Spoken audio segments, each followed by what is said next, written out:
رات کی سیاہی شہر لاہور پہ چھا چکی تھی، مگر گلزار کالونی کا ہر دوسرا گھر جگمگا رہا تھا۔ کہیں شادی کی تقریب تھی تو کہیں نوجوانوں اپنے خوابوں کی دنیا میں گم، مگر ان سب کے درمیان ایک ایسا گھر بھی تھا جہاں خاموشی بھی کچھ بولتی تھی۔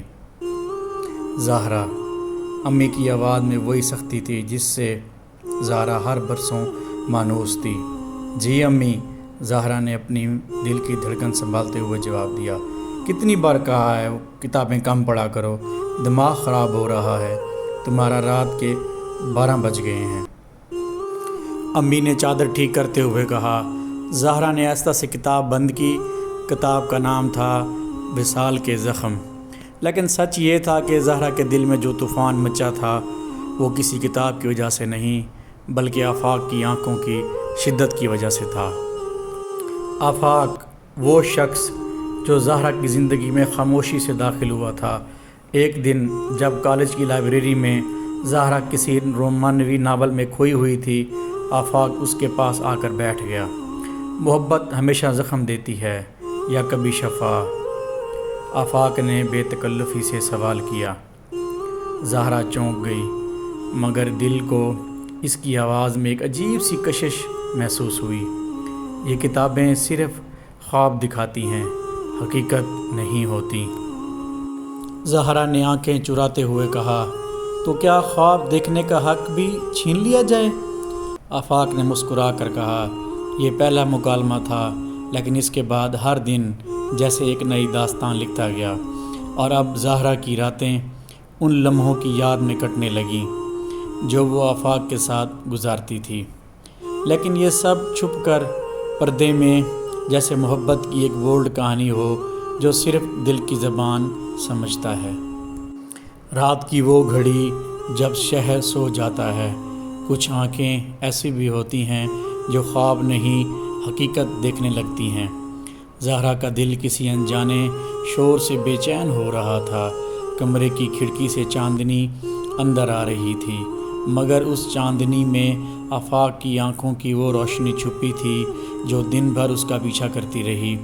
زہرا، تم جانتی ہو نا میں تم سے کیا چاہتا ہوں؟ آفاق کی وہ سرگوشی آج بھی اس کے کانوں میں گونج رہی تھی۔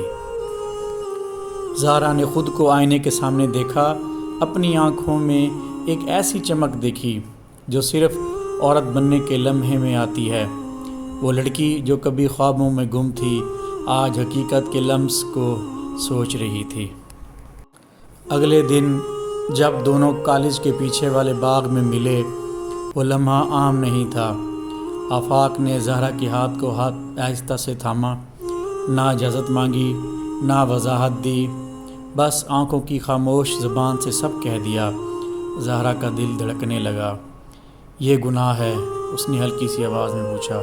آفاق جھک کر اس کے اتنے قریب آیا کہ سانسیں ایک ہو گئیں۔ اگر یہ گناہ ہے تو میں بار بار کرنا چاہتا ہوں۔ آفاق نے اس کے بالوں کو اپنی انگلیوں میں لپیٹتے ہوئے کہا۔ زہرا نے آنکھیں بند کر لیں۔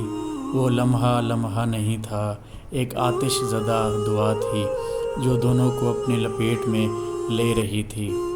ان کے درمیان کوئی سماجی دیوار نہ تھی، بس ایک دل تھا جو شدت سے دھڑک رہا تھا۔ کمرے میں ہلکی ہلکی بارش کی آواز آ رہی تھی۔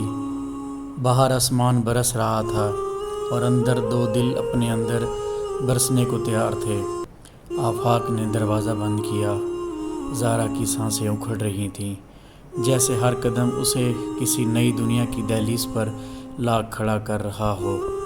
زہرا، واپس جا سکتی ہو، آفاق نے دھیرے سے کہا، مگر اس کی آنکھوں میں التجا نہیں، طلب تھی۔ زہرا نے ایک لمحہ کو کچھ نہ کہا، بس آہستہ سے اپنی چادر اتاری اور چارپائی کے کونے پر بیٹھ گئی۔ آفاق نے ایک پل کو اس کے چہرے کو دیکھا۔ تم بہت خوبصورت ہو، لیکن آج تم صرف خوبصورت نہیں، مکمل ہو۔ وہ آگے بڑھا اور زہرا کا ہاتھ اپنے لبوں سے لگا لیا، ایک لمس ایسا جیسے روح کو چھو جائے۔ آفاق نے اس کی گردن کے قریب اپنے ہونٹ رکھے۔ زہرا کا جسم ایک لمحے کو لرز گیا، مگر پھر اس نے خود کو آزاد چھوڑ دیا، نہ کوئی بندش نہ ہی کوئی پردہ۔ اب گردن، کندھے، ہر لمس میں ایک سرگوشی تھی۔ ہم صرف ایک دوسرے کے ہیں۔ کمرے کی فضا بوجھل ہو گئی، چادر نیچے سرک گئی، بال بکھر گئے، سانسیں الجھ گئی۔ آفاق نے زہرا کو آہستہ سے بستر پر لٹایا۔ اس کی انگلیاں زہرا کی کمر پر پھسلتی گئیں، جیسے وہ ہر خط کھول رہا ہو جو اس کے بدن نے برسوں چھپایا تھا۔ زہرا کی آنکھوں میں نمی تھی، مگر وہ پچھتاوے کی نہیں، تسلیم کی تھی۔ وہ لمحہ صرف جسمانی نہیں تھا، وہ اعتماد، تسلیم اور خود سپردی کا عروج تھا۔ جب سب کچھ تھم گیا، زہرا آفاق کے سر رکھے لیٹی رہی۔ کمرے میں خاموشی تھی، مگر دل کی دھڑکنیں ایک مکمل کتاب سنا رہی تھیں۔ اب کیا ہوگا؟ زہرا نے آہستہ سے پوچھا۔ آفاق نے گہری سانس لی۔ اب یا تو ہم ایک ہو جائیں گے یا ہمیشہ کے لیے جدا۔ صبح کی روشنی زہرا کی آنکھوں میں چبھ رہی تھی، جیسے رات کا حساب سورج مانگ رہا ہو۔ گھڑی کی سوئیاں سانسوں سے تیز چل رہی تھیں اور دل صرف ایک لفظ دہرا رہا تھا، فرار۔ آفاق نے فون پر صرف اتنا کہا تھا، اگر محبت سچ ہے تو آج رات میرے ساتھ لاہور اسٹیشن آ جانا، ورنہ میں ہمیشہ کے لیے جا رہا ہوں۔ زہرا کے کمرے کی دیواریں آج دشمن لگ رہی تھیں۔ امی کی آنکھوں میں شک، ابا کی خاموشی میں طوفان، اور بھائی کی نظروں میں وہ الزام تھا جو عورت کے کردار کو دفن کر دیتا ہے۔ لیکن زہرا نے فیصلہ کر لیا تھا، میں محبت کے بعد بدنامی سے نہیں ڈرتی، بس تم وعدہ نبھانا آفاق۔ رات کے 10 بجے وہ دبے قدموں، چادر اوڑھے گھر سے نکلی۔ دل تیزی سے دھڑک رہا تھا، لیکن آنکھوں میں خوف نہیں بلکہ جنون تھا۔ بارش ہلکی ہلکی ہو رہی تھی، پلیٹ فارم سنسان تھا، مگر آفاق وہیں کھڑا تھا، جیسے زہرا کی ہمت کا منتظر ہو۔ زہرا نے اس کی طرف دوڑتے ہوئے کہا، لے چلو مجھے جہاں دنیا ختم ہو، مگر تم ساتھ ہو۔ آفاق نے اسے باہوں میں بھر لیا۔ لمحہ لمحہ قیامت ہو رہا تھا، لیکن دونوں نے وقت کو چکمہ دے دیا تھا۔ ٹرین آئی اور وہ دونوں اس پر سوار ہو گئے۔ نہ کوئی نکاح، نہ گواہ، نہ خاندان، بس محبت کی ایک اندھی دوڑ جس کا انجام کسی کو معلوم نہ تھا۔ نئے شہر کی فضا میں ایک عجیب خاموشی تھی، جیسے ہر طرف نگاہیں تھیں، لیکن کسی کو خبر نہیں تھی کہ زہرا اور آفاق کہاں چھپے ہیں۔ ایک پرانا سا کرائے کا کمرہ، 2 چائے کے کپ اور ایک پھیکی مسکراہٹ، یہی تھی اب ان کی دنیا۔ آفاق نے زہرا کی طرف دیکھ کر کہا، یہ عشق تھا یا فرار؟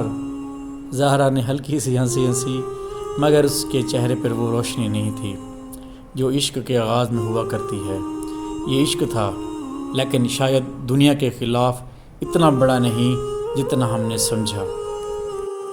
پھر وہ لمحہ آیا، ایک شام جب زہرا بازار گئی، اسے ایک شناسا چہرے نے پہچان لیا، خالہ کا بیٹا جو لاہور میں رہتا تھا۔ بس وہی ایک نظر کافی تھی۔ رات تک زہرا کے خاندان کو خبر ہو چکی تھی۔ پھر شروع ہوا وہ طوفان جس میں محبت صرف ایک ذلت کی داستان بن جاتی ہے۔ اگلے دن دروازے پر دستک ہوئی، مگر وہ مہربانی نہیں، غصے سے بھری ہوئی مردوں کی دھاڑ تھی۔ زہرا کے بھائی نے دروازہ توڑا، آفاق کو گھسیٹا اور سب کے سامنے اس کی بے بسی کا تماشا بنایا۔ یہی وہ غیرت فروش ہے۔ زہرا کو اس کے بالوں سے کھینچ کر باہر نکالا گیا۔ محلے کے لوگ چھتوں سے دیکھ رہے تھے، کچھ ہنسے، کچھ لانتیں بھیجنے لگے۔ آفاق کا خون بہہ رہا تھا، کمرہ کی چادر چھن چکی تھی، اور صرف ایک سوال اس کے ہونٹوں پر تھا، کیا محبت واقعی اتنی گندی چیز ہے؟ زہرا کو گھر واپس لے جایا گیا، مگر زندہ لاش کی طرح۔ آفاق پر جھوٹی FIR کروائی گئی، اغوا اور زنا کا مقدمہ۔ محبت کو دفن کر دیا گیا، نہ نکاح ہوا، نہ جنازہ، صرف بدنامی۔